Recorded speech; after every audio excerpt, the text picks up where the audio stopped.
जय राधा गोविंद जय राधा गोविंद राधा गोविंद जय राधा गोविंद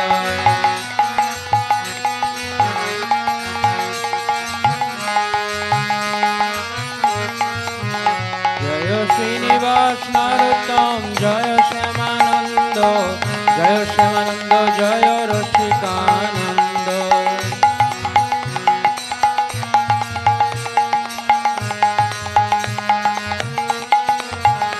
जय जय प्रभुपाद प्रभुपाद प्रभुपाद जय श्रील प्रभुपाद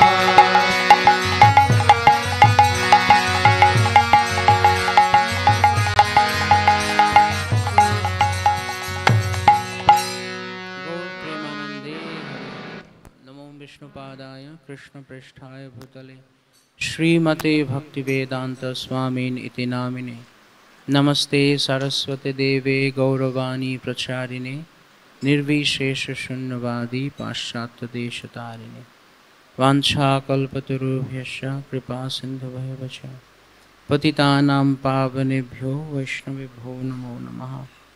श्री कृष्ण चैतन्य प्रभु नित्यानंद श्री अद्वैत गदाधर शिवासादि श्री गौर भक्तवृंद हरे कृष्णा कृष्णा कृष्णा हरे हरे हरे राम राम राम हरे हरे मुखम करोति वाचालं पंगुं लंघयति यत्कृपातमहं वन्दे श्रीगुरुदेवं गुरुवे गुरुचन्द्रं आचार्य हरे कृष्णा।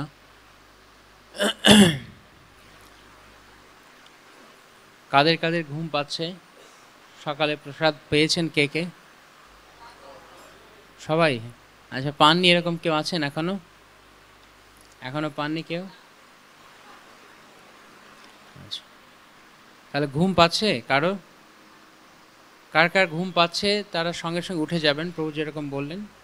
পেছনে অনেকটা ফাঁকা জায়গা আছে, হেঁটে আসতে পারেন। ঘণ্টাখানেক কিছু আমরা এই স্থানের এবং শ্রী শ্যামানন্দ প্রভুর সম্পর্কে আমরা শুনব।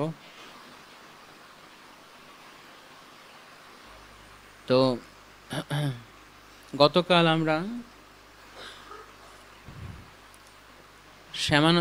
শ্রীনিবাস আচার্য প্রভুর স্থানে গিয়েছিলাম বিষ্ণুপুরে। তখন আমরা আলোচনা করছিলাম যে শ্রী বৃন্দাবন ধামে তিনজন বৈষ্ণব আচার্য তারা একত্রে ছিল, জীব গোস্বামীর অধীনে শাস্ত্র চর্চা করতেন, শাস্ত্র অধ্যয়ন করেছেন। বাকি দুজন কে কে ছিলেন? নরোত্তম দাস ঠাকুর এবং শ্যামানন্দ প্রভু। তো শ্যামানন্দ প্রভু জন্য এই গোপীবল্লভপুর বিখ্যাত।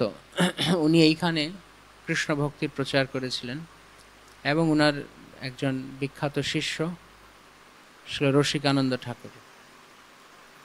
শ্যামানন্দ প্রভুর আবির্ভাব ছিল নরোত্তম দাস ঠাকুর মহাশয়ের আবির্ভাব এবং ছিল শ্রীনিবাস আচার্যের আবির্ভাব। আমাদের গৌড়ীয় বৈষ্ণব যেই রূপানুগ গৌড়ীয় বৈষ্ণব পরম্পরা আছে তাতে অত্যন্ত তাৎপর্যপূর্ণ। শ্রী নিত্যানন্দ দাস প্রেমবিলাসে লিখছেন যে শ্রীমন মহাপ্রভুর শক্তি হয়, শ্রীমন মহাপ্রভুর শক্তি শ্রীনিবাস হয়, নিত্যানন্দ শক্তি নরোত্তমে কহয়, শ্রী অদ্বৈত শক্তি শ্রী শ্যামানন্দ, যার দ্বারা কইল উৎকলিয়া আনন্দ। যখন শ্রী চৈতন্য মহাপ্রভু এবং নিত্যানন্দ প্রভু, অদ্বৈত আচার্য প্রভু, নারা তিন প্রভু, এক মহাপ্রভু এবং দুই প্রভু, তারা দুজন অপ্রকট হন। তাদের অপ্রকটের পর বৃন্দাবনে শিলরূপ সনাতন আদি 6 গোস্বামী তারা এই গৌড়ীয় বৈষ্ণব ধর্মকে ওখানে প্রচার করেছিলেন, বিশেষ করে গ্রন্থ রচনার মাধ্যমে এবং গোষ্ঠীতে বসে কৃষ্ণ কথা আলোচনার মাধ্যমে। তাদের মূল প্রচার বা কৃষ্ণ ভাবনা আনন্দ আস্বাদনের স্থান ছিল ব্রজভূমি। শ্রী চৈতন্য মহাপ্রভুর আবির্ভাব এই বাংলায়। তো বাংলা থেকে যখন চৈতন্য মহাপ্রভু পরবর্তীতে নীলাচলে যান, তখন এই বঙ্গভূমিতে কৃষ্ণ ভক্তি প্রচারের জন্য বিশেষ কোনো শক্তিশালী ব্যক্তিকে প্রেরণ করার উদ্দেশ্যে মহাপ্রভু নিত্যানন্দ প্রভুকে আদেশ করেন নীলাচলে, যে আমরা দুজন যদি একসঙ্গে নীলাচলে থাকি তাহলে উৎকলের ভাগ্য ভালো, কিন্তু তাহলে বাংলার কি হবে? তাই শ্রীপাদ আপনি দয়া করে বঙ্গভূমিতে যান। নিত্যানন্দ প্রভু তিনি মহাপ্রভুর সঙ্গ ছাড়া এক ক্ষণকাল থাকতে পারতেন। তিনি অনুনয় করেন যে আমাকে তোমার সঙ্গ ছাড়া করো না। মহাপ্রভু নির্দেশ মতো, শ্রী চৈতন্য মহাপ্রভুর নির্দেশ মতো নিত্যানন্দ প্রভু, আমরা গতকাল যেটা শুনছিলাম যে ভগবান বা ভগবানের প্রিয় ভক্তের সঙ্গে থাকা, এটি অনেক সময় আমাদের নিজেদের আনন্দ বিধান। অবশ্য এটি জড় আনন্দ নয়, এটি অপ্রাকৃত আনন্দ, কিন্তু তার ওপরের সিদ্ধান্ত বিচার হচ্ছে তাদের নির্দেশ পালনের জন্য প্রয়োজন পড়লে তাদের থেকেও দূরে থাকা। ঠিক যেমন ভগবানের বাণী ভগবানের চাইতেও শক্তিশালী, তেমনি বৈষ্ণবের বাণী বা বৈষ্ণবের বাক্য, বৈষ্ণবের আজ্ঞা তা বৈষ্ণবের চাইতেও অধিক মহিমান্বিত। তো শ্রী চৈতন্য মহাপ্রভুর সঙ্গে থাকা নিত্যানন্দ প্রভুর জন্য তার নিজের আনন্দ হবে, কিন্তু মহাপ্রভুর যে উদ্দেশ্য সেটি স্থাপন করতে গেলে নিত্যানন্দ প্রভুকে মহাপ্রভুর আদেশ মানতে হবে। নিত্যানন্দ প্রভু বাংলায় চলে আসেন। তো তখনকার সময়ে আমাদের যেই বৈষ্ণব ধর্মের প্রচার ছিল, বিশেষ করে গৌড়ীয় বৈষ্ণব ধর্ম, আমাদের বৈষ্ণব ধর্মের যে ইতিহাস রয়েছে তার সাধারণত বৈষ্ণব এবং মায়াবাদী, বৈষ্ণব এবং নির্বিশেষবাদী বলে দুই সম্প্রদায় রয়েছে প্রধানত। বেদের যে দর্শন রয়েছে, বেদের দর্শনকে দুই ভাগে ভাগ করা হয়েছে, মানে দুটো ভাগ নয় ঠিক, বেদের দর্শনকে দুটো আলাদা আলাদা স্কুল, দুটো আলাদা আলাদা দল দুইভাবে দেখে। বেদের সিদ্ধান্তকে যারা অদ্বৈতপন্থী, তারা বেদের সিদ্ধান্ত করে যে অহম ব্রহ্মাস্মি বা সর্বম কল্পিতম ব্রহ্ম সোহেয়ম, এই সমস্ত বেদান্ত সূত্রে তারা আকৃষ্ট যে আমিই পরম ব্রহ্ম। আর বেদের আরেকটা স্কুল রয়েছে যারা দ্বৈতবাদে বিশ্বাসী।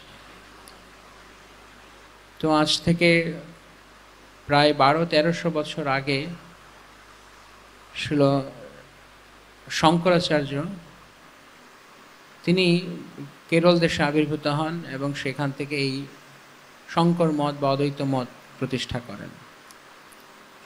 শ্রীপাদ শঙ্করাচার্যের বিশেষ উদ্দেশ্য ছিল শ্রী চৈতন্য মহাপ্রভুর আন্দোলন পরবর্তীকালে প্রতিষ্ঠা হবে তার আগে এমন একটি পরিবেশ তৈরি করা যেখানে মহাপ্রভুর আন্দোলন অনেক বেশি প্রাসঙ্গিক হবে।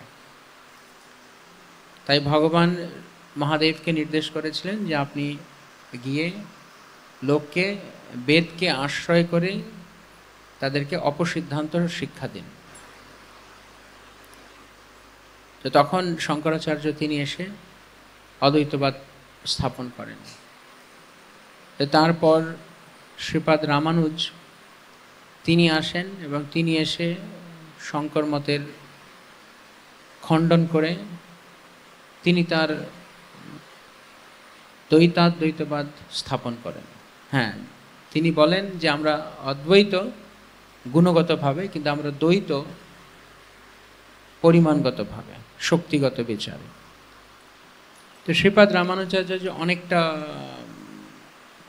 অনেকটা শঙ্কর মতকে নিয়ে, যাতে করে তখন অনেকেই শঙ্কর মতের গভীর অনুসারী ছিল, তাদেরকে সহজে পরিবর্তন করা যেত না। তাই আগে তিনি একটা প্রাথমিকভাবে একটুখানি তাদেরকে শঙ্কর মত থেকে দূরে সরিয়ে আনেন। তারপর আবির্ভাব হয় শ্রীপাদ মধ্বাচার্যের। এবং শ্রীপাদ মধ্ব তিনি একজন কট্টর শঙ্কর বিরোধী ছিলেন। তিনি অদ্বৈতবাদের ঘোর বিরোধী ছিলেন। রামানুজ উনি অনেকটা সমন্বয়ের মতো করে করেছেন, কিন্তু মধ্বাচার্য তিনি কট্টরভাবে শঙ্কর বিরোধিতা করতেন। মধ্বাচার্য হচ্ছেন হনুমানজির অবতার ছিলেন। তো মধ্বাচার্য আবির্ভাব হওয়ার পর আমাদের ভারতবর্ষে, তখন এখনকার সময়ের ভারতবর্ষের মতো ম্যাপ ছিল না, তখন ভারতবর্ষ অনেক বেশি বিস্তৃত ছিল, অনেক বেশি।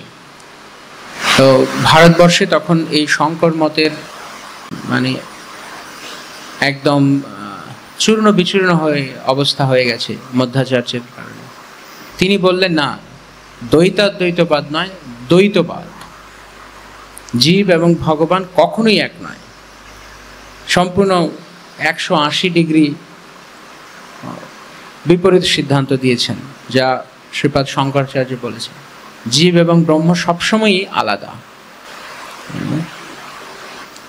শ্রীপাদ রামানুজ যেরকম বলেছিলেন যে ঠিক আছে গুণগতভাবে এক, কিন্তু মধ্বাচার্য সেটা স্বীকার করেছেন গুণগতভাবে এক, কিন্তু তার প্রচার স্টাইলের মধ্যে তিনি এটা নিয়ে আসেন। তিনি বলছেন না, জীব সবসময় ভগবানের সেবক, ভগবান সবসময় আরাধ্য।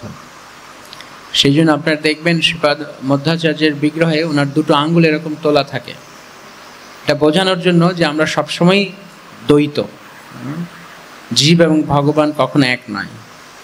পরবর্তীতে বিষ্ণু স্বামী এবং নিম্বার্ক তারা এসে আরও কেবল শুদ্ধাদ্বৈতবাদ এবং কেবল আদ্বৈতবাদ প্রচার করেন, এবং তাদের দ্বারা বিশিষ্টাদ্বৈতবাদ, রামানুজের বিশিষ্টাদ্বৈত, নিম্বার্কের শুদ্ধাদ্বৈত এবং বিষ্ণু স্বামীর দ্বৈতাদ্বৈত, আর মধ্বাচার্যের দ্বৈতবাদ, এই প্রচার হয়। তো ওইনারা 4 জন আচার্য, আমাদের যেরকম আমরা বলি 4 সম্প্রদায় 4 আচার্য, তার প্রত্যেকেই খুব গুরুত্বপূর্ণ ভূমিকা রাখেন। কিন্তু তারপরও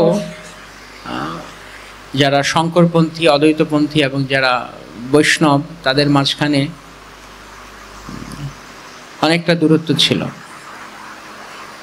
এবং এক ধরনের একটা দ্বিমেরুকরণ, দ্বৈতবাদ অদ্বৈতবাদ একটা দ্বিমেরুকরণ ভারতবর্ষে।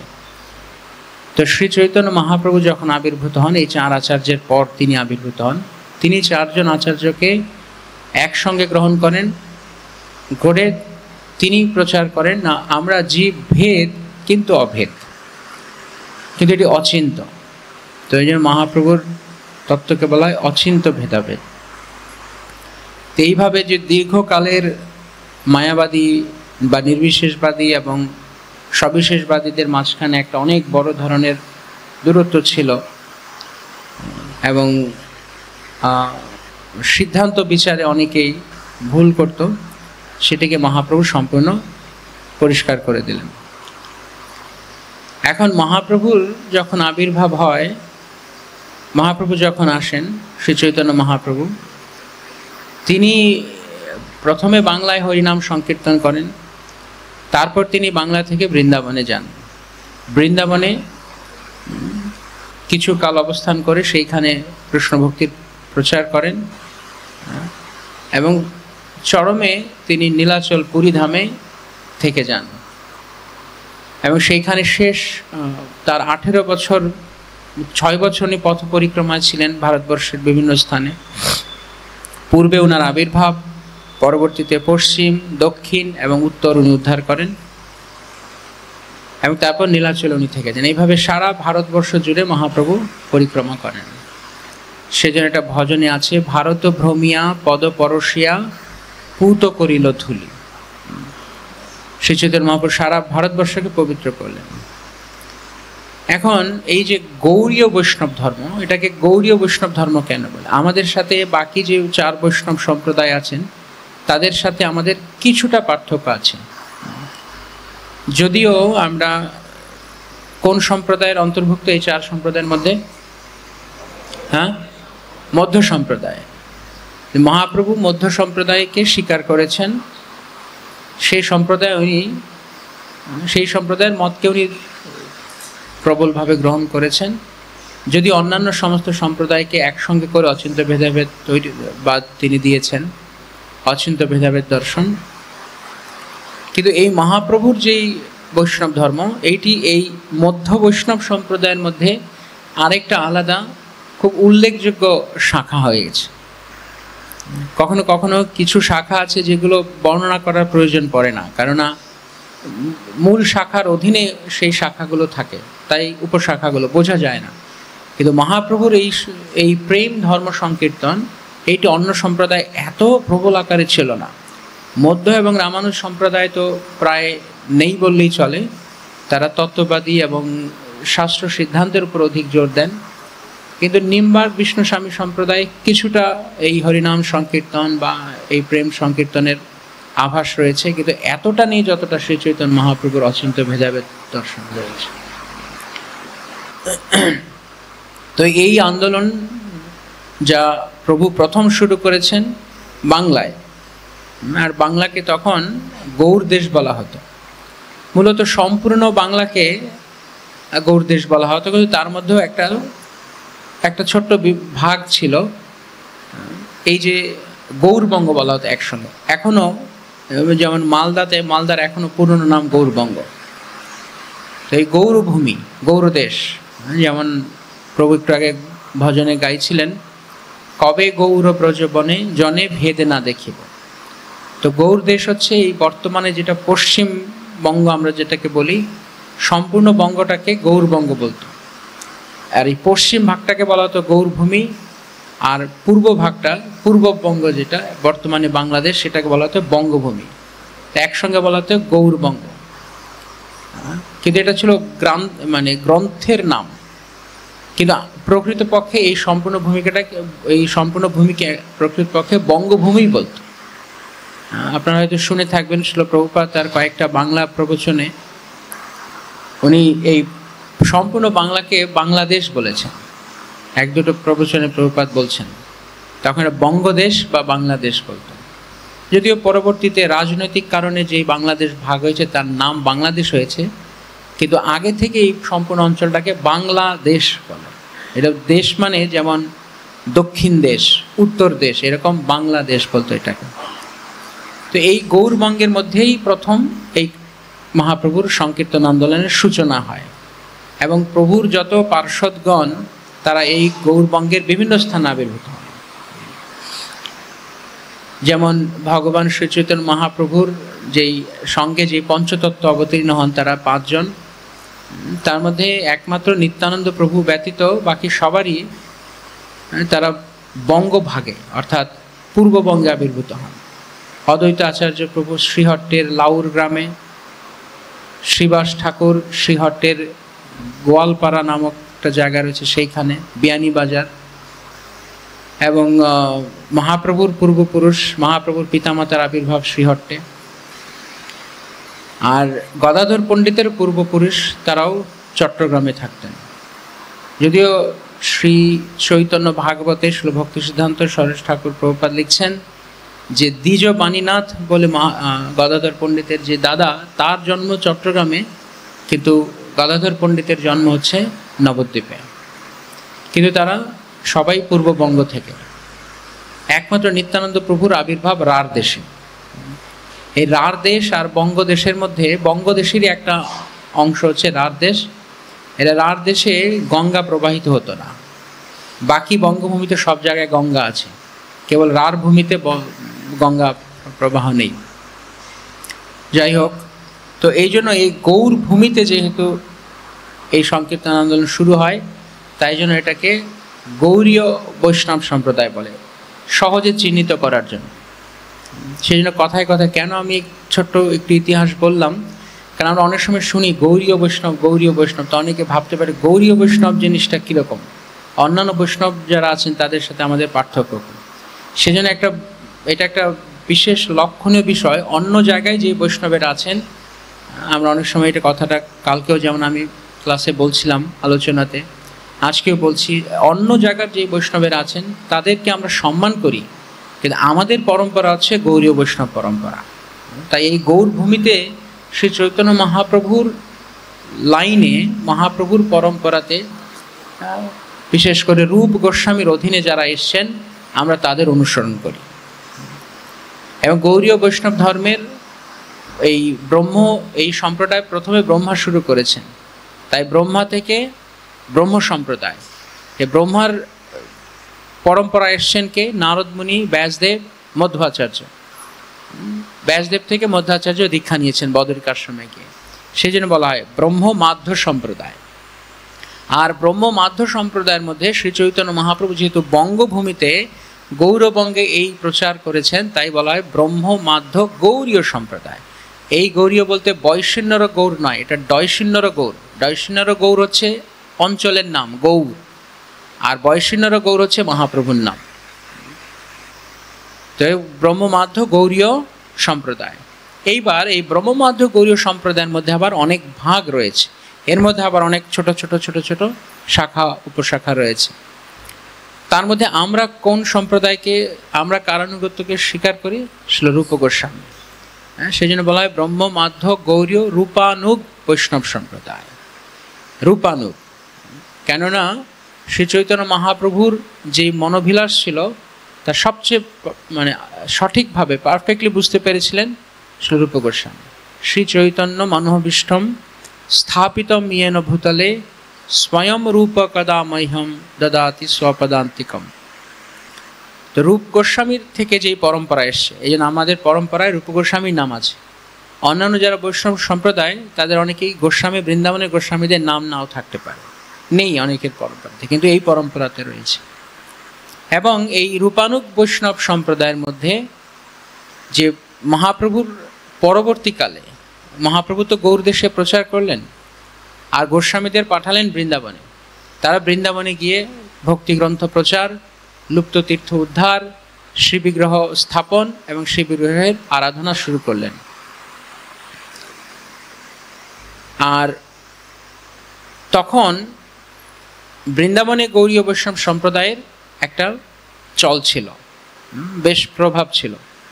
কিন্তু এখানে একটা ছোট্ট একটা বিষয় হচ্ছে, এই খুব ছোট হলেও খুব তাৎপর্যপূর্ণ, যে মহাপ্রভুর যেই 6 গোস্বামী, মহাপ্রভুর অনুগ যেই 6 গোস্বামী, তাদের সমস্ত শাস্ত্র সংস্কৃত ভাষায় লেখা। এখন সংস্কৃত ভাষা এই বঙ্গভূমির লোকেরা অত বেশি আগেকালে বুঝতো, কিন্তু এখন অত বেশি বুঝবে না। তো সেই জন্য সেই গৌরীয় সম্প্রদায়ের যে গ্রন্থ, গোস্বামী রচিত গ্রন্থগুলো সংস্কৃত, তার প্রচার অধিকাংশই ওই অঞ্চলে হয়েছে যেখানকার লোক সংস্কৃত ভাষায় পারদর্শী, বিশেষ করে উত্তর এবং পশ্চিম ভারতে। কিন্তু বাংলা অনেকটাই এই দিক থেকে পিছিয়ে ছিল, সেরকম কিছু গ্রন্থ বাংলা ভাষায় ছিল না। যারা প্রথম বাংলা ভাষায় গ্রন্থ লিখে আমাদের গৌরীয় বৈষ্ণব ধর্মকে আরও বেশি সমৃদ্ধ করেছেন, তাদের মধ্যে শ্রীনিবাস আচার্য, নরোত্তম দাস ঠাকুর মহাশয়ের ভজন গীতি এবং শ্যামানন্দ প্রভু, এবং আরও পরবর্তীকালে যারা শ্রী বিশ্বনাথ চক্রবর্তী বা বলদেব বিদ্যাভূষণ, যদি ওনারা সংস্কৃতে লিখেছেন, কিন্তু ওনাদের সেই সমস্ত গ্রন্থের অনুবাদ পরবর্তীতে শ্রী ভক্তিবিনোদ ঠাকুর মহাশয় বাংলা ভাষায় করে দিয়ে গেছেন। এছাড়াও আরও অনেক পদকর্তা, যেমন শ্রী কৃষ্ণদাস কবিরাজ গোস্বামী, তিনি বাংলায় চৈতন্য চরিতামৃত লিখেছেন। শ্রী বৃন্দাবন দাস ঠাকুর, তিনি বাংলায় চৈতন্য ভাগবত লিখেছেন। মহাপ্রভুর সংস্কৃত জীবনী গ্রন্থ প্রথম করেন শ্রী মুরারিগুপ্ত। তার লেখা কৃষ্ণ চৈতন্য চরিত মহাকাব্য, যেটি হচ্ছে মুরারিগুপ্তের কর্চা বলে প্রসিদ্ধ, সেটি সংস্কৃত ভাষায়। তো তার উপরে ভিত্তি করে শ্রী বৃন্দাবন দাস ঠাকুর মহাশয় তিনি শ্রী চৈতন্য ভাগবত লিখেন। এছাড়া আরও একজন মহান মহাপ্রভুর জীবনীকার ছিলেন, কে? হ্যাঁ, কি বলছেন? সেটা লোচন দাস ঠাকুর, তিনি চৈতন্য মঙ্গল লিখেছেন। এছাড়া আরও বৈষ্ণবেরা তখনকার সময়ে মহাপ্রভুর সম্পর্কে যার যার পারমার্থিক উপলব্ধি থেকে তারা ততটুকু লিখেছেন। কিন্তু মূলত এই তিন গ্রন্থ, চৈতন্য ভাগবত, চৈতন্য মঙ্গল এবং চৈতন্য চরিতামৃত, এই তিন গ্রন্থ হচ্ছে মহাপ্রভুর জীবনী সম্পর্কে বহুল তথ্য সমৃদ্ধ। তাই মহাপ্রভু এবং মহাপ্রভুর সমকালীন যারা পার্শ্বদের আছেন তাদের সম্পর্কে এখান থেকে অনেক কিছু আমরা জানতে পারি তাদের করুণা আশীর্বাদে।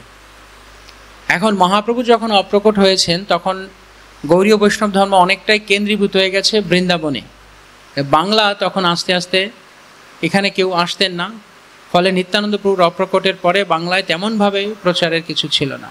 তো এই বঙ্গভূমিতে যিনি প্রচার করে বঙ্গভূমিকে আবারও গৌড়ীয় বৈষ্ণব ধর্মের নির্ঝরিতে সঞ্জীবিত করেন, তার মধ্যে হচ্ছে শ্রীনিবাস আচার্য এবং ছিল নরোত্তম দাস ঠাকুর মহাশয়। শ্রীনিবাস আচার্য গৌড়ে আর নরোত্তম দাস ঠাকুর মহাশয় বঙ্গভূমিতে, বাংলাদেশে, এই দুই জায়গাতে তারা এই কৃষ্ণ ভাবনামৃতের প্রচার করেন। আর মহাপ্রভুর অপ্রকটের পরে উৎকল দেশে শ্রী চৈতন্য মহাপ্রভুর বাণীকে, মহাপ্রভুর শিক্ষাকে, আদর্শকে আবার প্রচার করেন শ্যামানন্দ প্রভু। তো এইভাবে এই তিনজন আচার্য অনেক তাৎপর্যপূর্ণ। এই জন্য বলা হয় গৌর ভূমিতে তিন আচার্য। আরও অনেক মহান প্রচারকেরা ছিলেন, কিন্তু এই তিনজনের নাম সবার আগে আসবে। মহাপ্রভুর উত্তরকালীন সময়ে যদি কারোর নাম বলতে হয় যে প্রধান আচার্য কারা ছিলেন, তখন এই তিনজনের নাম বলতেই হবে। এই তিনজনকে ছাড়া গৌড়ীয় বৈষ্ণব ধর্মের ইতিহাস অসম্পূর্ণ। কারণ যেইভাবে মহাপ্রভু, নিত্যানন্দ প্রভু, অদ্বৈত আচার্য প্রভু, তারা তিনজন সগৌরবে প্রচার করেছেন, পরবর্তীকালে এরকম কেউ করেনি এই তিনজন বাদে। যাই হোক, শ্যামানন্দ প্রভু তার আবির্ভাব উৎকল দেশের বাহাদুরপুর গ্রাম, উড়িষ্যার বাহাদুরপুরে, ধারেন্দা বাহাদুরপুর। এখন সেটি মেদিনীপুরের অংশ হয়েছে। আগে পুরুলিয়া, বাঁকুড়া এবং মেদিনীপুরের অনেক অংশ উৎকলের ছিল, উড়িষ্যার ছিল। পরবর্তীতে ম্যাপ ভাগ হয়ে সব বাংলায় এসছে, কিন্তু এগুলো আগে উড়িষ্যা, এই এখন আমরা যেখানে বসে আছি এটা উড়িষ্যার অংশ ছিল অনেক আগে।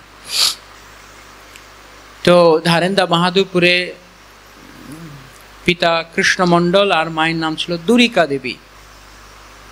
তাদের পুত্র সন্তান রূপে দীর্ঘদিন তাদের কোনো সন্তান ছিল না। পরবর্তীতে আমরা এটা দেখি অনেকের ক্ষেত্রেই, যেমন কালকে আমরা শ্রীনিবাস আচার্যের কথা শুনছিলাম, অনেক বয়সে তারা সন্তান প্রাপ্ত হয়েছে। অনেক গৌড়ীয় বৈষ্ণব আচার্যদের এরকম দেখা যায় যে তারা যখন আবির্ভূত হয়েছেন, বহু এমনকি শ্রী চৈতন্য মহাপ্রভু, আপনারা হয়তো জানেন, তখন জগন্নাথ মিশ্রের অনেক বয়স, তখন ওনার আবির্ভাব হয়। তো এটি একটি তাৎপর্যপূর্ণ ব্যাপার যে যখনই কোনো শুদ্ধ মহাত্মা আসেন তা অনেক সময় লাগে, অনেক সময়ে খুবই আনকমন সময় তারা আবির্ভূত হন। সাধারণত যেই সময়ে কোনো স্ত্রী পুরুষের সন্তান হয় না, কিন্তু ভগবান তাদেরকে বিশেষভাবে, তারা যে সাধারণ কেউ নন সেটি বোঝানোর জন্য তাদেরকে অনেক দীর্ঘ সময় পরে পাঠান হয়তো। যাই হোক, তো বাবা মা তার আগে অনেক সন্তান মারা যায়, কেউই বেঁচে ছিল না। সেই জন্য এই সন্তানের জন্মের পরে নাম রাখে দুঃখী। এই চল আগে ছিল, যখন বাবা মার সন্তান অনেক মারা যেত কারোর, তখন তারা পরের সন্তানগুলোর নাম খুব অদ্ভুত রাখতেন। যেমন মহাপ্রভু একটা নাম ছিল নিমাই। কেন? তার আগে 9 জন মারা গেছিল, তারপরে বিশ্বরূপ, তারপরে বিশ্বম্ভর। তো নিমাই নাম রেখেছে যাতে করে নিম শব্দে অরুচি লোকের, তো যমের যাতে অরুচি হয়, যাতে না নেয়। যদিও সাধারণ ব্যক্তি নন, তারা ভগবান বা ভগবত পার্ষদ, কিন্তু তারপরেও বাবা মায়ের স্নেহময়ী মন তারা এরকম ভাবেন। তো সেই ব্যক্তি সেই ছোট্ট বালকের নাম রাখেন দুঃখী। কিন্তু নাম দুঃখী হলে কি হবে? তার আকারে, অবয়বে, সব কিছুতে তিনি অতুলনীয় সুন্দর ছিলেন। তার চোখ দুটো একদম আকর্ণ বিস্তৃত ছিল, উন্নত নাসিকা, এবং ছোটবেলাতেই তিনি সমস্ত অদ্ভুত কার্য করতেন। তো যখন ক্রমে তিনি যতই বড় হচ্ছেন ততই তার মধ্যে খেলাধুলার ইচ্ছা, অন্যদের সাথে মেশার ইচ্ছা নেই। বালক একা থাকে এবং কেবল কৃষ্ণলীলা অভিনয় করে একা।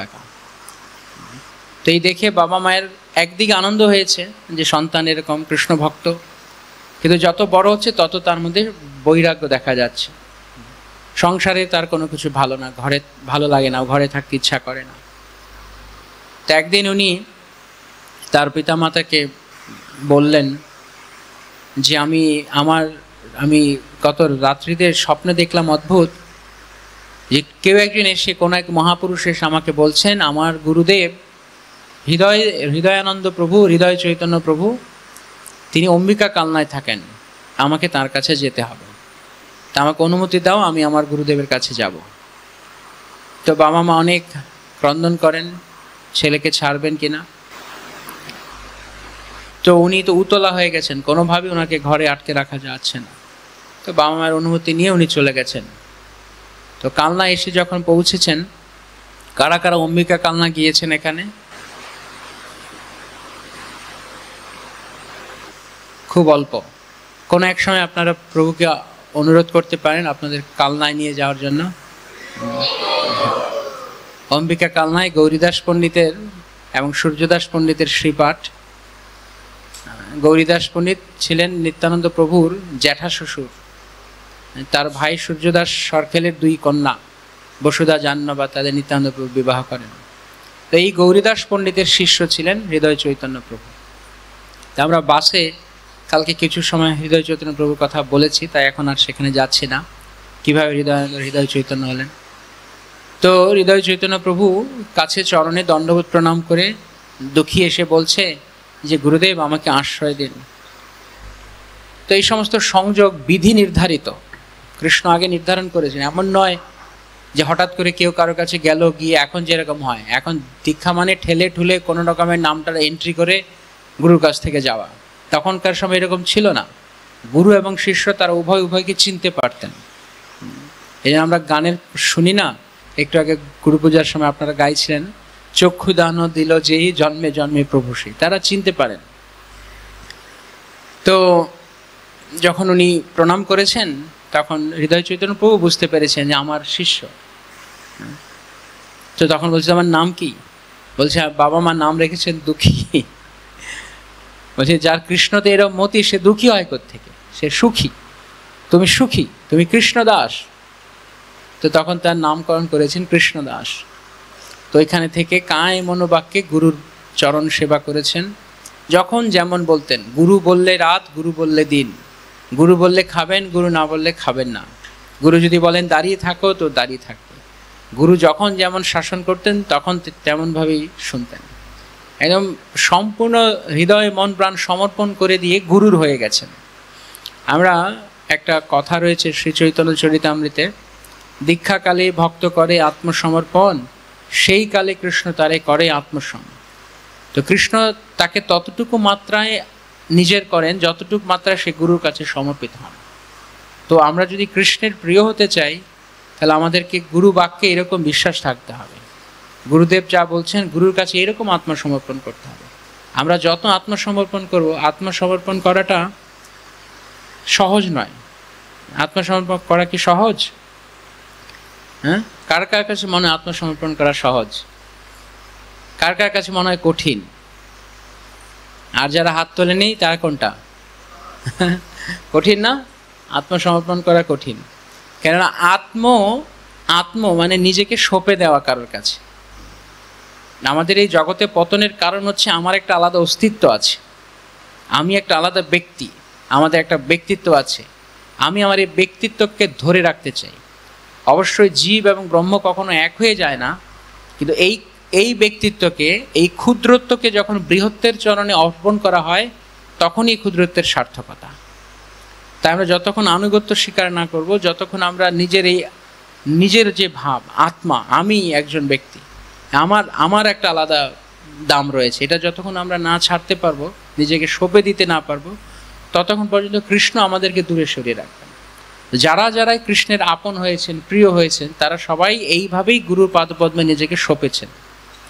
কৃষ্ণের কাছে আমরা নিজেকে সঁপতে পারি, আপাত দৃষ্টিতে সহজ লাগে।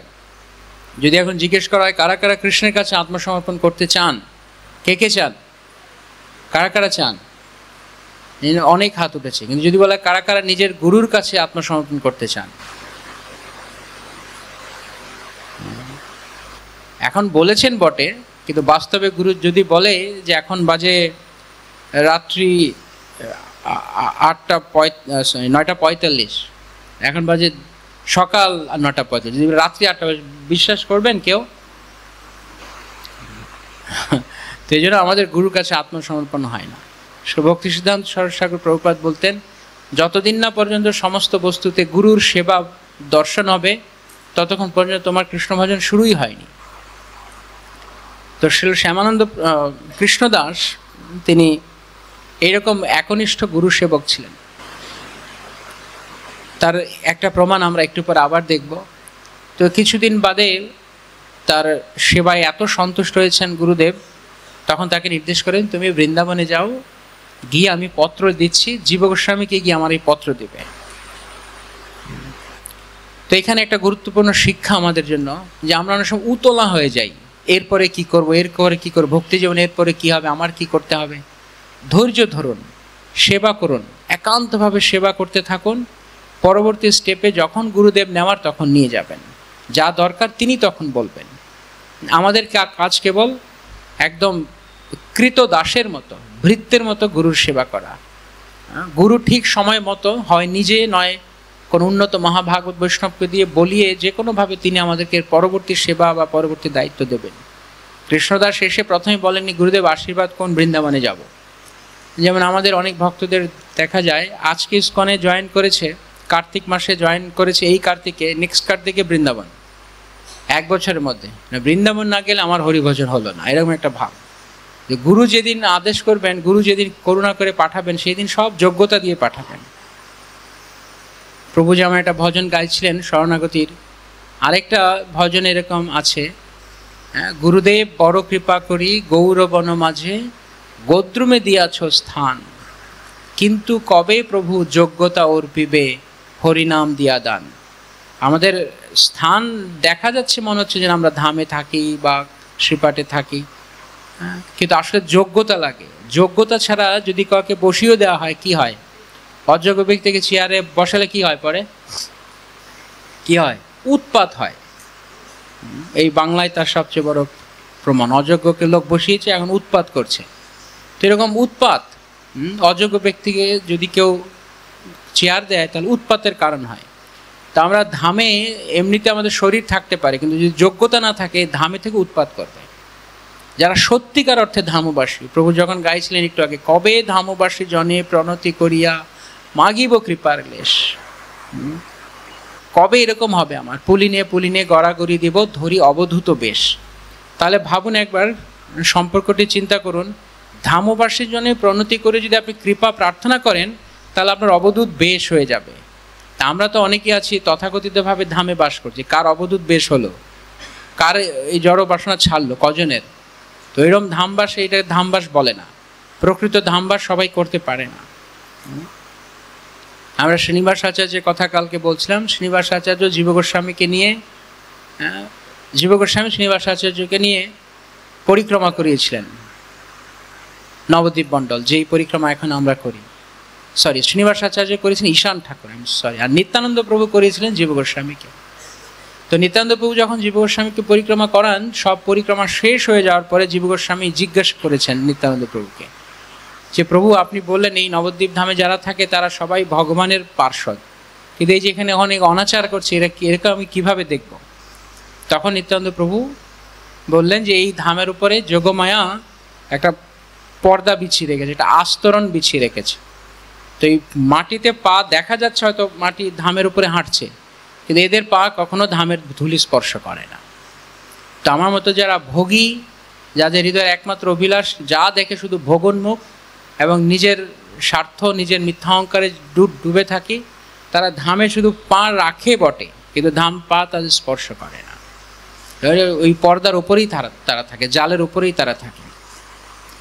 তো যারা প্রকৃত ধামবাসী জন, তারা তাদের জীবন কৃষ্ণের জন্য অর্পণ করে দেন পুরোপুরি। তাদের আলাদা কোনো আর সত্তা থাকে না, কৃষ্ণই তাদের সব কিছু হয়ে যান। তো শ্রীনিবাস ছিল হৃদয় চৈতন্য প্রভু, তিনি তার শিষ্যকে বৃন্দাবনে প্রেরণ করলেন, একটা চিঠিতে জীব গোস্বামীকে দিলেন। তো বহু পথ পরিক্রমা করে বৃন্দাবনে এসে সেই চিঠি যখন জীব গোস্বামী খুলেছেন, দেখছেন যে হৃদয় চৈতন্য প্রভুর অনুরোধ যে আমার শিষ্যটিকে আপনি শাস্ত্র গ্রন্থ পড়ান। তো এদিকে শ্রীনিবাস এবং নরোত্তম তারা দুজনে উপস্থিত হয়েছেন। এবার তিনজনকে একত্রে নিয়ে জীব গোস্বামী ভাবলেন তাহলে আমি এদেরকে গৌড়ীয় বৈষ্ণব শাস্ত্র শিক্ষা দিই। এছাড়াও বেদান্ত দর্শন থেকে শুরু করে সব কিছুই পড়িয়েছেন।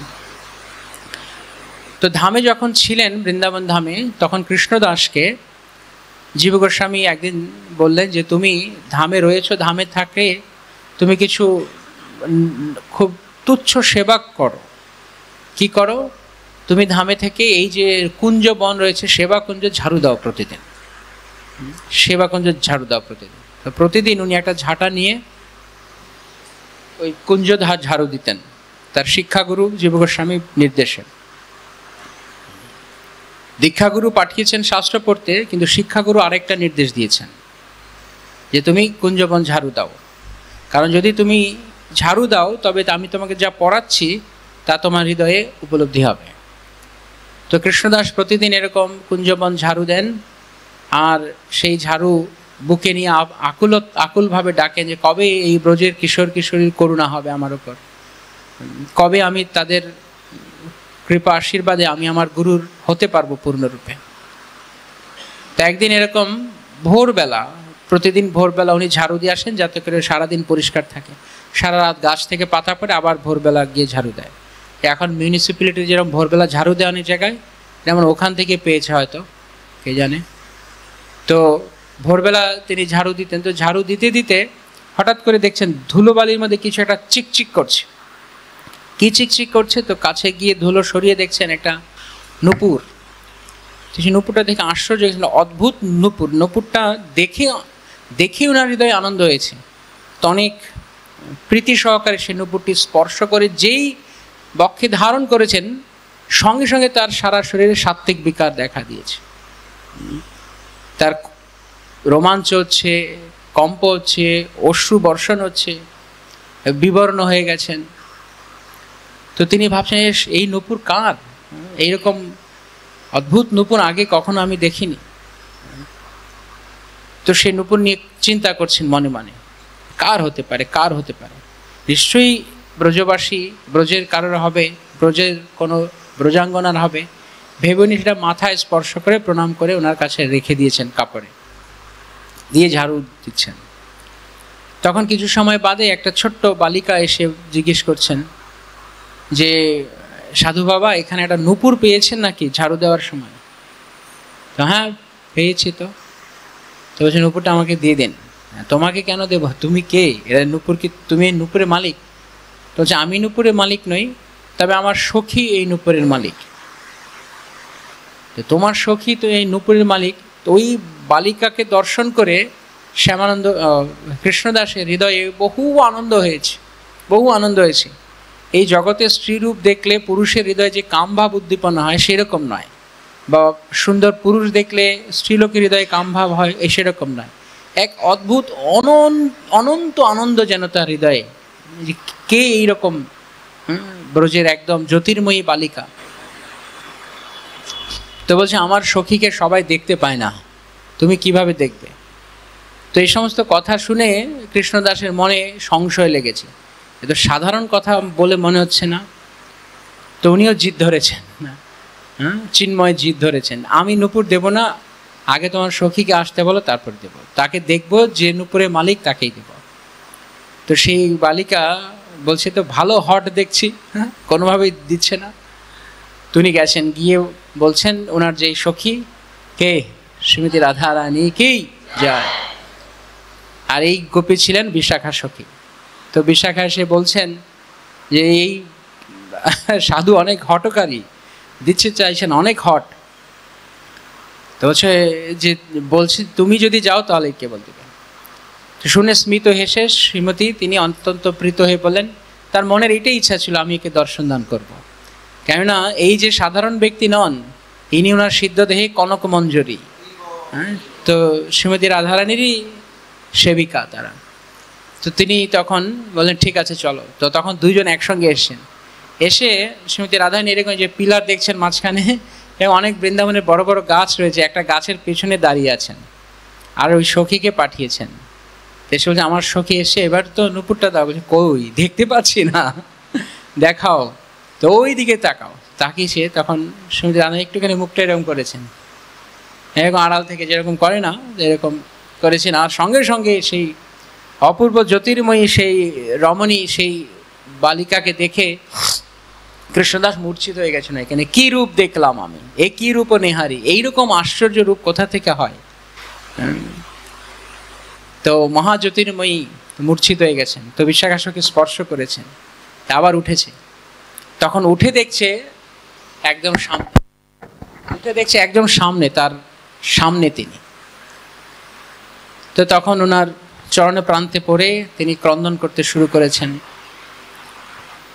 তো শ্রীমতী তখন বলছেন যে ওঠো, ওঠো কনক মঞ্জুরি। ওনাকে উঠিয়ে, মঞ্জুরিরা সাধারণত যারা সখী বৃন্দাবনের, তারা সখীরা হচ্ছে শ্রী শ্রী রাধা গোবিন্দের লীলাকে নিজেরা সংগঠন করান, আর মঞ্জুরিরা তাদের সহায়তা করেন, সহায়িকা। কিন্তু মঞ্জুরিরা সখীদের চাইতে বয়সে কম, 6 থেকে 7 বছর এরকম হয়। তো মঞ্জুরির আরও অধিক পৃষ্ঠজন, কেননা যখন শ্রী শ্রী রাধা গোবিন্দ তারা তাদের অন্তরঙ্গ বিহার করেন, সেখানে বয়স্কা যারা সখীরা তারা অনেক সময় অংশগ্রহণ নেয় না। কিন্তু মঞ্জুরিরা যেহেতু কম বয়স, তারা সব জায়গায়, যেমন ছোট বালক বালিকাদের যে কোনো জায়গায় গেলেও কেউ কিছু বলে না, তারা সব জায়গায় অংশ নেন। তখন শ্রীমতী রাধারানী তিনি সেই কৃষ্ণদাসকে উঠিয়ে তখন ওই নূপুর, যেই নূপুরটা তিনি তার হাতে দিলেন, তখন সেই নূপুর নিয়ে সেই নূপুরে ব্রজের ধুলা স্পর্শ করিয়ে তার এইখানটাতে স্পর্শ করলেন। আর সঙ্গে সঙ্গে সেখানে নূপুর তিলক অঙ্কিত হয়ে গেল। তো তখন শ্রীমতী রাধারানী বললেন, তুমি এত সুন্দর সেবা করেছ যে আমার প্রাণবল্লভ শ্যাম অনেক আনন্দ পেয়েছেন, তাই শ্যামের আনন্দ দিয়েছ বলে তোমার নাম আমি রাখলাম শ্যামানন্দ। ছিল শ্যামানন্দ প্রভু কি জয়। তো এই কথা বলে উনি শোনার সঙ্গে সঙ্গে মূর্ছিত হয়ে গেছেন। মূর্ছা ভেঙে যখন উঠেছেন, দেখছে কেউ নেই, কিছু নেই। হা রাধে, হা কৃষ্ণ বলে তিনি যেন ভূমিতে পড়ে গড়াগড়ি দিয়ে কান্না করছেন। তো একটু বাদে প্রকৃতিস্থ হলেন, হয়ে গুরুদেব জীব গোস্বামীর চরণে আসলেন। এসে বললেন, জীব গোস্বামীর এই কি, তোমার এইরকম তিলক আলাদা হয়ে গেল কেন? এইরকম আমি যেই তিলক পরে সেবা করতে গেলে এখন অন্য তিলক পরে এসছে কেন? কে দিল তোমাকে এই তিলক? তখন সবিস্তারে বর্ণনা করলেন সব কিছু। এসব কথা সবার কাছে বলার জিনিস নয়। সাধারণত যখন অপ্রাকৃত সৌভাগ্য কারো হয়, তখন জনে জনে যার তার কাছে বলা উচিত নয়। কেবলমাত্র যারা অন্তরঙ্গ গুরুজন, গুরু, তাদের কাছে বলা যেতে পারে, সবার কাছে নয়। এমন নয় যে শ্যামানন্দ প্রভু সবার কাছে গিয়ে ঢাক পিটিয়েছেন বৃন্দাবনে, আমার না এইভাবে কৃপা করেছেন, এরকম নয়। গুরুদেব জিজ্ঞেস করেছেন, তাই বলেছেন, গুরুর আদেশ। তো শুনে জীব গোস্বামী পরম আনন্দ পেয়েছেন, পরম আনন্দ পেয়েছেন। আহারে, শিষ্য কত ভাগ্যবান। তো শিষ্যের ভাগ্যে গুরুও ভাগ্যশালী হন। হ্যাঁ, তিনি অনেক আনন্দ পান তার শিষ্যকে সৌভাগ্য পেতে দেখলে। তো জীব গোস্বামী তখন বললেন, তুমি এই কথা সবার কাছে বলো না যেন বৃন্দাবনে, অনেকে অনেক কিছু ভাবতে পারে। শ্যামানন্দ, তুমি বড় ভাগ্যবান যে শ্রীমতী এইভাবে তোমাকে করুণা করেছেন। তো নিষ্ঠাভরে সেবা করতে থাকো। তো কিছুকাল পর যখন তাদের অধ্যয়ন শেষ হলো, তখন শ্রীল জীব গোস্বামীর নির্দেশে তারা 3 জন সংকীর্তন প্রচারের জন্য বাইরে বেরোলেন গ্রন্থ নিয়ে। সে কথা আমরা কালকে শুনেছি। তো যখন সেই গ্রন্থ হারিয়ে গেল, তখন শ্যামানন্দ প্রভুকে শ্রীনিবাস আচার্য বললেন যে আপনি উৎকলে ফিরে যান, ওখানে গিয়ে প্রচার করুন। তখন তিনি আবার এই মল্লার ভূমি, এটা মল্লার ভূমি বলে উৎকল দেশের এই শেষ, বাংলার শেষ প্রান্ত উৎকলের শুরু এইখানে এসে উনি প্রচার করতেন আবার। তো যখন শ্যামানন্দ প্রভু এইখানে এসছেন, আচ্ছা এইদিকে আরেকটা ঘটনা বলিনি, এই কথা ক্রমে ছড়িয়ে গেছে সারা ভারত জুড়ে, সারা দেশে ছড়িয়ে গেছে। কথা একমুখ দুমুখ হতে হতে বাংলা এসে গেছে। আর হৃদয় চৈতন্য প্রভু শুনেছেন যে আমার শিষ্য, ওর নাম পাল্টেছে, তিলক পাল্টেছে। তো হৃদয় চৈতন্য প্রভু রেগে গেছেন, এত বড় সাহস। সঙ্গে সঙ্গে উনি কালনা থেকে যাত্রা শুরু করেছেন, বৃন্দাবনে এসেছেন। এসে পথি মাঝে লোকেরা শুনতে পেরেছে যে হৃদয় চৈতন্য প্রভু অনেক ক্রুদ্ধ হয়ে তিনি বৃন্দাবনে আসছেন। তো জীব গোস্বামী শুনে আন্দাজ করতে পেরেছেন তো তিনি সমস্ত ব্রজবাসী বৈষ্ণবদেরকে বলেছেন যে যা বলার আমি বলবো, আপনারা শুধু থাকবেন, আপনাদের সবার কথা বলার দরকার নেই। তো সবাই যখন হৃদয় চৈতন্য প্রভু বৃন্দাবন উপস্থিত হয়েছেন, গিয়ে বলছেন কোথায় শ্যামানন্দ, কোথায় এত বড় সাহস ওর। তো তখন জীব গোস্বামী সমস্ত ব্রজবাসী বৈষ্ণবদেরকে নিয়ে হৃদয় চৈতন্য প্রভুকে বুঝিয়েছেন ভালো করে যে এরকম ব্যাপার নয়, আসলে এই ঘটনা না, আমার কাছে কেন, আমার কাছে দীক্ষা নিয়ে, আমার কাছে নাম নিয়েও কেন তিলক নাম পাল্টালো এরকম। তো ওনার মন শান্ত হচ্ছিল না। সেই দিন রাত্রে যখন ঘুমিয়েছেন, তখন তার তন্দ্রার মধ্যে শ্রীমতী রাধারানী এসছেন, এসে বলছেন হৃদয় চৈতন্য, তুমি তোমার গুরুর সাথে কি করেছিলে মনে আছে তো?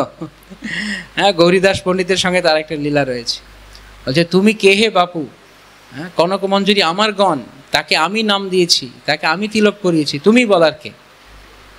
আজ থেকে ওর নাম শ্যামানন্দ হবে। তখন হৃদয় চৈতন্য প্রভু ক্রন্দন করে ক্ষমা প্রার্থনা করেন শ্রীমতী রাধারানীর চরণে। যাই হোক, তখন উনি বহু স্নেহ আলিঙ্গন করে শ্যামানন্দ প্রভুকে প্রচুর আশীর্বাদ করেন।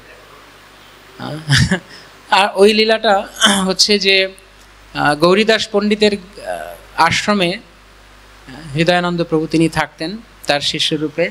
তো একবার গৌরীদাস পণ্ডিত তিনি কার্যান্তরে বাইরে গিয়েছেন, সেদিকে গৌর পূর্ণিমা সমাগত। তখন হৃদয়ানন্দ প্রভু তিনি ভেবেছেন যে গুরুদেব নেই, কিন্তু এখন তো আশ্রমে তো উদযাপন তো করতে হবে, উৎসব তো উদযাপন করতে হবে। তো দিন এত ঘনিয়ে এসছে যে আমি পরে আর সময় পাবো না। তো তিনি কিছু নিমন্ত্রণপত্র লিখে জনে জনে বৈষ্ণবদেরকে নিমন্ত্রণ জানিয়েছেন। এদিকে গৌরীদাস মণিদের দেখা নেই নেই নেই নেই নেই। একদম গৌর পূর্ণিমার দিন সকালবেলা 1000 লোক এসে সমবেত হয়েছেন কালনায়, উৎসব সাজ। আর হৃদয়ানন্দ প্রভু পথ চেয়ে আছেন গুরুদেব কখন আসবেন। আর এর মধ্যে হঠাৎ করে গৌরীদাস পণ্ডিতের উপস্থিত। তোমার এত বড় সাহস, কে তোমাকে অনুমতি দিল আমার আশ্রমে অনুষ্ঠান আয়োজন করার? তুমি শিষ্য, আমি গুরু। তখন হৃদয়ানন্দ প্রভু উনিও চুপ করে আছেন। আমাদের আচার্যদের শিক্ষা এই, গুরুদেব যখনই ভর্ৎসনা করেন চুপ করে থাকা। উনি যা বলেছেন ঠিক বলেছেন। হৃদয়ানন্দ প্রভু চুপ করে আছেন, কি বলবেন? তো তখন গৌরীদাস পণ্ডিত বলছেন তোমার শাস্তি হচ্ছে তুমি আমার আশ্রমে থাকতে পারবে না, বেরিয়ে যাও এখান থেকে।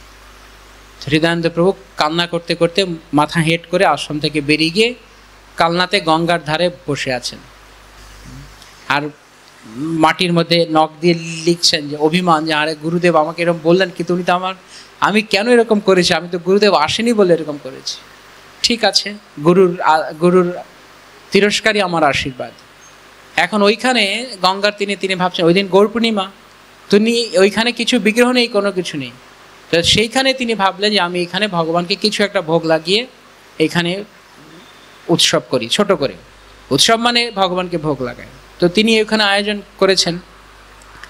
এদিকে কালনার যেখানে গৌর নিত্যানন্দ, যারা স্বয়ং প্রকটিত বিগ্রহ, গৌর নিত্যানন্দকে সামনে বসিয়ে গৌরীদাস পণ্ডিত বিগ্রহ বানিয়েছেন।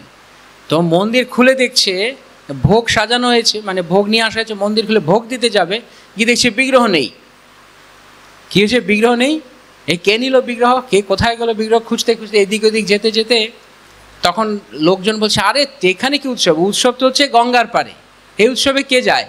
এই কথা শুনে গৌরীদাস আরও গেছে চোটে, হাতে একটা ঠ্যাঙা নিয়েছে, ঠ্যাঙা নিয়ে গেছে গঙ্গার তীরে।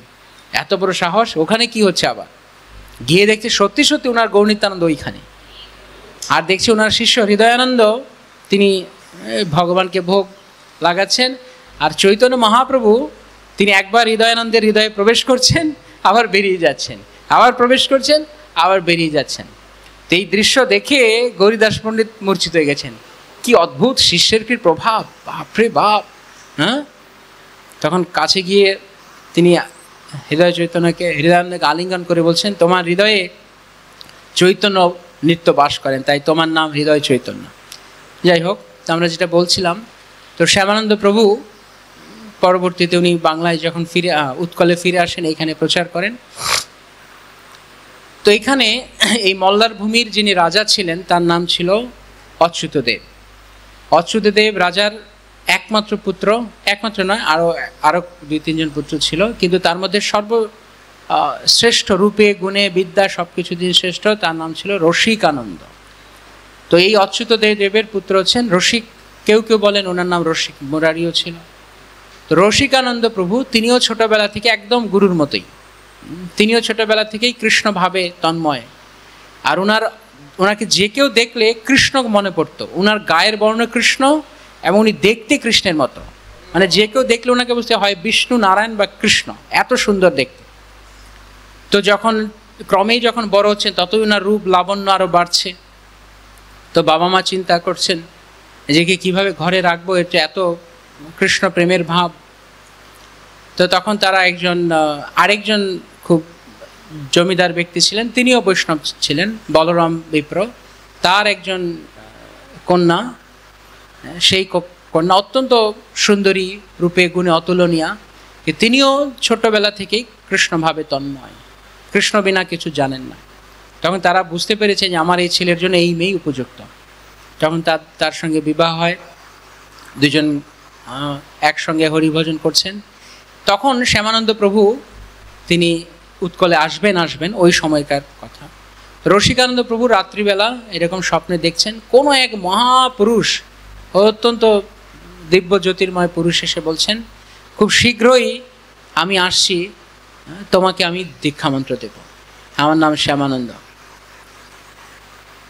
তো রসিকানন্দ প্রভু ঘুম থেকে উঠেই পাগল হয়ে গেছেন, উন্মত্ত হয়ে গেছেন যে কখন আমি আমার গুরুদেবের সাক্ষাৎ পাবো, কখন আমি তার কাছে জীবনকে সমর্পণ করে আমি কৃষ্ণ প্রেম সাগরে ডুববো। তো বাবাকে বলছেন যে বাবা, আমাকে শ্যামানন্দ প্রভুর সঙ্গে, আমার গুরুদেবের সঙ্গে সাক্ষাৎ করতে হবে।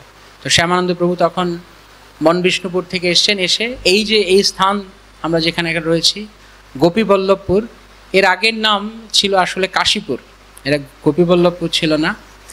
তো এইখানে এসে তিনি তখন ওনার সংকীর্তন প্রচার শুরু করেন। শ্যামানন্দ প্রভু যেই কথা বলছিলাম আমরা, অত্যন্ত প্রভাবশালী শক্তিশালী একজন প্রচারক ছিলেন এবং সংকীর্তনের জন্য তিনি বিখ্যাত ছিলেন। এখন এই শ্যামানন্দ প্রভুদের যে সম্প্রদায় আছে, আমাদের সম্প্রদায় থেকে একটা শাখার সম্প্রদায়ের, রূপানুগ গৌড়ীয় বৈষ্ণব সম্প্রদায়ের শ্যামানন্দী বৈষ্ণব যারা, তাদের একটা আলাদা কীর্তন ধাঁচ আছে। এই শ্যামানন্দের স্টাইলে তারা কীর্তন করেন। শ্যামানন্দ সম্প্রদায়ের নূপুর, সে মানে নূপুর তিলক তারা করেন এবং তারা ওই রকমভাবে কীর্তন করেন। শ্যামানন্দ প্রভু সংকীর্তনের মহান একজন পুরোধা ছিলেন। তো শ্যামানন্দ প্রভু যখন এইখানে আছেন তখন শুনতে পেরেছেন রসিকানন্দ, তার যে স্থান রোহিণী, এখান থেকে কিছু দূর হবে মল্লার ভূমির যেই মূল স্থান, রোহিণী খুব সুন্দর স্থান, এখনো পর্যন্ত সেখানকার শোভা অনেক সুন্দর, তখন কেমন জানি ছিল, এবং এই স্থান অত্যন্ত মনোরম স্থান ছিল। তো তিনি তখন ওইখান থেকে এখানে চলে আসেন বাবার কাছে বলে যে আমার গুরুদেব এসে শ্যামানন্দ প্রভুর চরণে প্রণত হন, হয়ে তখন পতি পত্নী দুইজনে শ্যামানন্দ প্রভুর কাছে দীক্ষা গ্রহণ করেন। শ্যামানন্দ প্রভু তিনি এবং তার স্ত্রীকে, তার স্ত্রীর নাম করেন শ্যামা দাসী। আগের নাম ছিল ইচ্ছা দেবী, অদ্ভুত নাম, ইচ্ছা দেবী। পরে নাম করেন শ্যামা দাসী। আর রসিকানন্দ প্রভু তারা দুইজন এইখানে থাকেন। তো এইখানে কিছুদিন পরে অচ্যুত দেবের আরও যারা পুত্রেরা ছিল তাদের মধ্যে, ওনার অপ্রকটের পর তার পুত্রদের মধ্যে সয় সম্পত্তি নিয়ে কলহ হয়। তো তখন রসিকানন্দ প্রভু ভাবেন না, এখন আর এখানে থাকা যাবে না, এরা সমস্ত জাগতিক বিষয় নিরম করছেন, আমি আর এখানে থাকবো না। তখন তারা পতি পত্নী দুইজন এই যে স্থানে এসে বসবাস করতে শুরু করেন। তো রোহিণী থেকে এইখানে আসে। তখন শ্যামানন্দ প্রভু ওনাদেরকে এইখানে থাকাকালে ওনাদের একটা পৈতৃক বিগ্রহ ছিল, কৃষ্ণ বিগ্রহ ছিল। সেই বিগ্রহকে ওনার মাতামহের দিক থেকে রসিকানন্দ প্রভু সেই বিগ্রহকে নিয়ে এসে এখানে ওনার গুরুদেবকে সেই বিগ্রহকে উপহার দেন। তখন শ্যামানন্দ প্রভু সেই বিগ্রহকে সেখানে স্থাপন করে উনি নাম দেন গোপী বল্লভ। আর সেই থেকে এই জায়গারও উনি নামকরণ করেন গোপীবল্লভপুর। এর আগে কাশীপুর ছিল, পরে গোপীবল্লভপুর হয়েছে। এবং সেই বিগ্রহ স্থাপন করার পর তাদের সেবা পূজা করছেন তারা। আরও কিছুদিন পর শ্যামানন্দ প্রভু তিনি শ্রী শ্রী রাধা গোবিন্দের বিগ্রহ স্থাপনা করেন। প্রথমে গোবিন্দদেব প্রকট হন, তারপরে শ্রীমতী রাধারানীকে খুব দক্ষ সুকৌশলী যারা কুশলী যারা বিগ্রহ নির্মাতা তিনজন, তাদেরকে দিয়ে শ্রীমতী রাধারানী বিগ্রহ বানান এবং এখানে শ্রী রাধা গোবিন্দের বিবাহ সম্পাদিত হয়। এবং সেই বিবাহের পর সে অপূর্ব রাধা গোবিন্দ বিগ্রহ আছে, আমরা যাব কিছু সময় পরে। সেই বিগ্রহের সেবাভার এই ওনার শিষ্য এবং শিষ্যা ওনাদের হাতে সমর্পণ করে শ্যামানন্দ প্রভু উনি আবার প্রচার পরিক্রমায় বেরিয়ে যান। শ্যামানন্দ প্রভু এই মল্লার ভূমিতে তখন যারা মুসলমানরা ছিলেন তাদের খুব অত্যাচার ছিল। ময়ূরভঞ্জ, মল্লার ভূমি এগুলো তো খুব উৎপাত করত। তো শ্যামানন্দ প্রভুর এবং রসিকানন্দ প্রভু দুইজনেরই খ্যাতি আছে, তারা লাখো লাখো মুসলমানকে বৈষ্ণবে পরিণত করেছে। লক্ষ মুসলমানকে তারা বৈষ্ণব করে দিয়েছে। এবং অনেক নাস্তিক, ডাকাত, মানে এটা জঙ্গল অঞ্চল ছিল, তো এই জন্য এখানে সব মানে খুব দস্যু টাইপের লোকেরা থাকতো, তাদের সবাইকে ওনারা বৈষ্ণবে পরিণত করেছিলেন। তো শ্যামানন্দ প্রভু এই স্থানে, এই গোপীবল্লভপুরে তিনি এই যখন রাধা গোবিন্দ বিগ্রহ স্থাপনা করেন, তখন তিনি এখানে সমস্ত বৈষ্ণবদেরকে নিমন্ত্রণ করেন। আমরা খেতুরি উৎসবের কথা শুনেছি, বলা হয় খেতুরি মহোৎসবের পরেই সবচেয়ে বড় দ্বিতীয় বৃহত্তম উৎসব হয়েছিল এই গোপীবল্লভপুরে। সেখানে সমস্ত বৈষ্ণবেরা, লক্ষ বৈষ্ণব এসেছিলেন। তো শ্যামানন্দ প্রভু, রসিকানন্দ প্রভু তারা দায়িত্ব নিয়ে লক্ষ বৈষ্ণবের চরণ প্রক্ষালন করে তাদের চরণামৃত পান করেছিলেন। আর সেই চরণ জল তখনকার সময় থেকে যারা রসিকানন্দপুর বংশধর, তারা এখনও তিনজন ওনার পুত্র ছিল, তার মধ্যে একজনের যারা বংশধর তারা এখন এটাকে মেনটেন করছেন। প্রভু কালকে সেটা বলছিলেন যে সেখানে গেলে আপনারা ভুল করবেন না, কেউ ভুলে যাবেন না এটা নিতে। লক্ষ বৈষ্ণবের চরণ জল, বৈষ্ণবেরও চরণ জল প্রেম ভক্তি দিতে বল, আর কেহ নহে বলবন্ত। তাই শ্রদ্ধা ভরে সেই জল পান করবেন এবং লক্ষ বৈষ্ণবের চরণে আমরা প্রার্থনাও করব যেন শ্রী রাধা গোবিন্দের, শ্রী গৌরনিত্যানন্দের যারা প্রিয় অনুগত জন, তাদের চরণে আমাদের ভক্তি লাভ হয়। তো রসিকানন্দ প্রভু তিনি শ্যামানন্দ প্রভু ওনাকে নির্দেশ দেন, তুমি এবার সংকীর্তন প্রচার করো। তো তিনি সংকীর্তন প্রচার করতে, তিনি ছিলেন আরেক বাপকা বেটা, যেরকম ভক্তি সিদ্ধান্ত সরস্বতী ঠাকুর প্রভুপাদ, সেরকম তার ছেলে ভক্তিবেদান্ত স্বামী প্রভুপাদ, কোন অংশে কম নয়। যেমন শ্যামানন্দ তেমন রসিকানন্দ। আর দীর্ঘ দেহ, আজানুলম্বিত ভুজ, কৃষ্ণবর্ণ, একদম দেখতে কৃষ্ণের মতো, যেই দেখতো দেখেই বিমোহিত হয়ে যেত। তো তিনি ঘরে ঘরে ঘরে ঘরে গিয়ে যত ডাকাত ছিল দরজায় নক করে করে, এই ডাকাত দরজা খোল, ডাকাত দেখে দরজা খুলিয়ে খুলিয়ে সব বৈষ্ণব করতেন। অদ্ভুত ব্যক্তি ছিলেন রসিকানন্দ প্রভু। এবং উনার সংকীর্তনের প্রসারে, উনার সংকীর্তনের জেরে এই মল্লার ভূমি যত মুসলমানেরা ছিল সব বৈষ্ণব হয়ে গেছিলেন। পরবর্তীকালে আবার কনভার্সন হয়েছে, কিন্তু সব বৈষ্ণব হয়ে গেছিলেন। উনি এত প্রভাবশালী ছিলেন যে তখনকার সময় এখানকার যে মুসলমান যে দেখভাল করত, ওর নাম ছিল আহমেদ বেগ সুবাদার। খুব তখন রাগ হয়েছে যে সবাইকে ধরে ধরে হিন্দু বানাচ্ছে, আসলে তো সব অরিজিনালি হিন্দুই ছিল, সনাতন ধর্মাবলম্বী ছিল। তো রেগে তখন ভেবেছে এই রসিকানন্দকে একটা শায়েস্তা করতে পারছে। তো তখন কী হয়েছে, এটা যে বলছিলাম একটা জঙ্গল ভূমি, এখানে প্রচুর পাগলা হাতি ছিল। তো একটা পাগলা হাতিকে তখন ঠিক করেছে রসিকানন্দ যেই আমাদের গ্রামে প্রবেশ করবে ওকে ওই পাগলা হাতি ছেড়ে দেব। যদি এই পাগলা হাতিকেও মানে সংবরণ করাতে পারে বা পাগলা হাতিকে যদি সে থামাতে পারে, তবে বুঝবো সে সত্যি সত্যিই মহান কোনো পুরুষ। তো এই কথা, এটা তো আর চাপা থাকে না, কারণ সবার মাঝখানে জানানো হয়েছে যে রসিকানন্দকে শায়েস্তা করতে হবে। কথা এক মুখ দুই মুখ হতে হতে পুরো সবাই জেনে গেছে। তো রসিকানন্দ প্রভু যখন এই গোপীবল্লভপুর থেকে উনি যখন ঘাটশিলার দিকে গেছেন, তখন সবাই বলছেন দয়া করে এখানে যাবেন না, আপনাকে মারার জন্য এই পরিকল্পনা আছে। রসিকানন্দ প্রভু কি আসে যায়, উনি এক কান দিয়ে কথা শুনেন আর এক কান দিয়ে বের করে দেন। তিনি তখন ভাবছেন যে এই তো সুযোগ।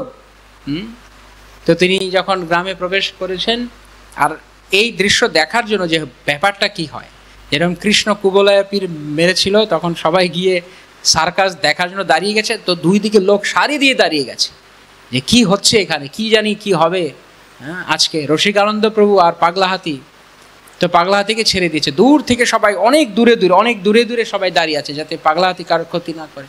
দূর থেকে দেখছে। আর যারা পাষণ্ডীজন তারা বলছে ঠিক হয়েছে, আচ্ছা হয়েছে, মরুক। আর বৈষ্ণবেরা কান্না করছে, হে কৃষ্ণ রক্ষা করো, রক্ষা করো, প্রভু রক্ষা করো। তো রসিকানন্দ প্রভু যখন পাগলা হাতি তেরে আসছে আর রসিকানন্দ প্রভু কাছে এগিয়ে যাচ্ছে, যেই রসিকানন্দ প্রভুকে দেখেছে পাগলা হাতি পাগলামো ছেড়ে দিয়ে একদম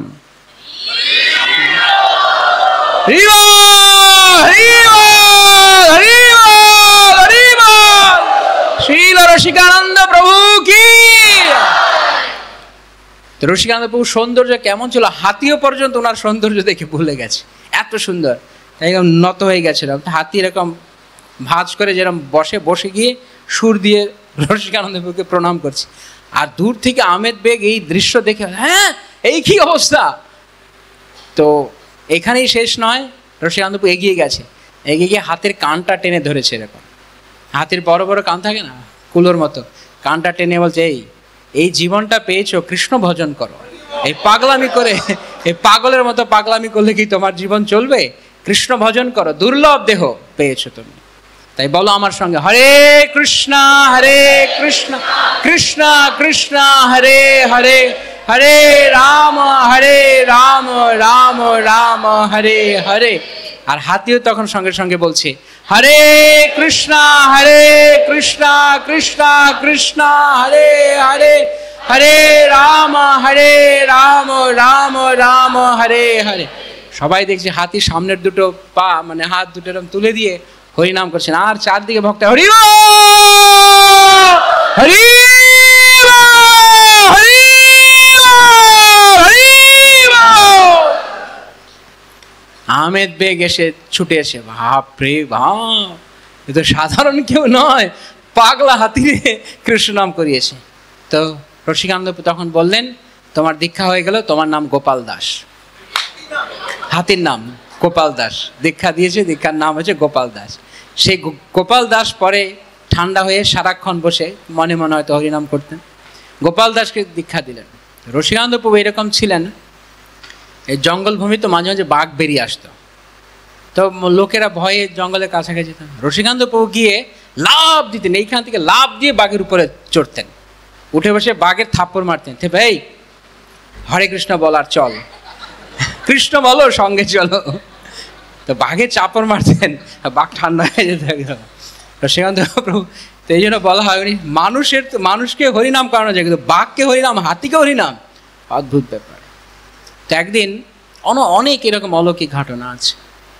তো একদিন এই রসিকানন্দ প্রভুর এত প্রভাব হয়েছে, এটা দেখে কিছু দরবেশেরা তারা ঈর্ষান্বিত হয়েছেন। কেউ সাধারণত অন্যের প্রশংসা সহ্য করতে পারে না।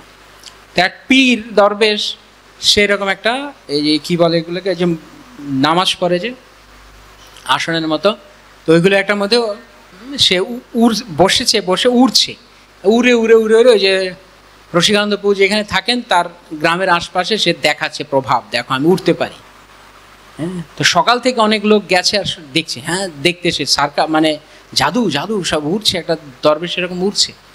তো এরকম রসিকানন্দ প্রভুর শিষ্য দুই চারজন তারাও গেছেন, তারা গিয়ে এরকম দেখেছে বলছে, প্রভু গুরুদেব গুরুদেব গুরুদেব, কি হয়েছে সকাল সকাল কি চিৎকার করছো? তো রসিকানন্দ প্রভু বসে উনি দাঁত মারছিলেন নিম দাঁতন দিয়ে।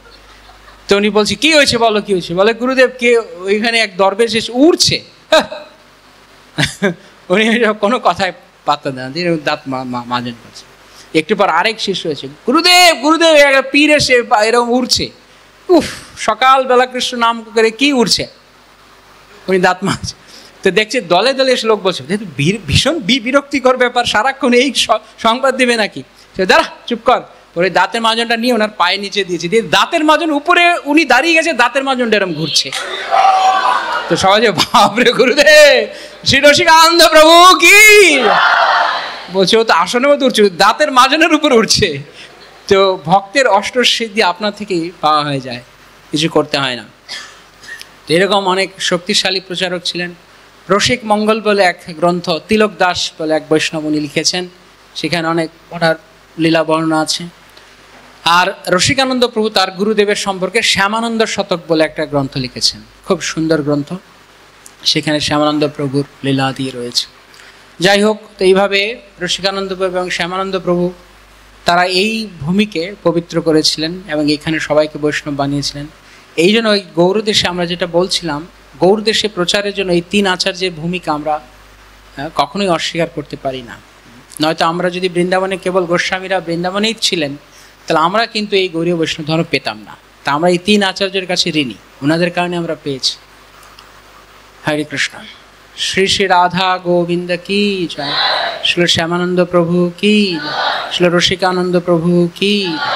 রসিকানন্দ প্রভু পরবর্তীকালে উনি রেমুনায় থাকেন এবং সেখানে গোপীনাথ, যার আগের নাম ছিল গোপাল, সেই গোপীনাথ গোপালের কাছে উনি তার শিষ্যদের সঙ্গে কৃষ্ণ কথা আলাপন করতে করতে সেইখানে উনি কৃষ্ণ বিরহে, পরম কৃষ্ণ বিরহে উনি আর সহ্য করতে না পেরে ছুটে যান গোপীনাথকে আলিঙ্গন করতে, গোপীনাথের মধ্যেই প্রবেশ করে যান। তো মহাপ্রভু যেরকম টোটা গোপীনাথে প্রবেশ করেছিলেন, আর রসিকানন্দ প্রভু এই ক্ষীরচোরা গোপীনাথে প্রবেশ করে যান। তো ওনার যখন গুরুদেব যখন প্রবেশ করে যায়, শিষ্যরা আর গুরুদেবকে কোথাও দেখতে না পেয়ে তার সমস্ত শিষ্যরা ক্রন্দন করতে শুরু করেন গুরুর বিরহে। যেমন গুরু তেমন তার শিষ্য। আসলে আমরা এই এক দুজনের নাম বলছি, কিন্তু কোটি কোটি বৈষ্ণব ছিলেন, এনাদের এক একজন শাখা উপশাখা প্রশাখা বহু। তারা প্রত্যেকেই, যেমন দেবকীনন্দন দাস বলছেন, ব্রহ্মাণ্ড তারিতে শক্তি ধরে জনে জনে, এক একজন এরকম প্রভাবশালী ছিলেন। তো রসিকানন্দ প্রভুর যখন বিগ্রহে প্রবেশ করে গেছেন, তখন ওনার শিষ্যরা সবাই গুরুর বিরহে ওইখানে তারা কাঁদতে কাঁদতে কাঁদতে কাঁদতে গুরুদেবের জন্য ওইখানে দেহত্যাগ করেন। তাদের সকলের সমাধি ওইখানে রয়েছে। আপনারা যখন রেমুনাতে যাবেন দেখতে পাবেন মন্দিরের প্রাঙ্গণে ওনার শিষ্যদের সমাধি রয়েছে। আর রসিকানন্দপুরে একটা সমাধি ওখানে দেখা যায়, তার পাশেই সব শিষ্যদের সমাধি, কিন্তু সেটি পুষ্প দিয়ে বানানো, পুষ্প সমাধি। কেননা রসিকানন্দ প্রভু গোপীনাথে প্রবেশ করে গেছিলেন, তাই একটা পুষ্প নিয়ে এসে, ভগবানের চরণ থেকে পুষ্প নিয়ে এসে সমাধি বানানো হয়। হরে কৃষ্ণ। আমরা রেমুনার কথা আবার রেমুনায় গেলে শুনবো। শ্রীল প্রভুপাদ কি, সমবেত ভক্তবৃন্দ কি, গৌর প্রেমানন্দে।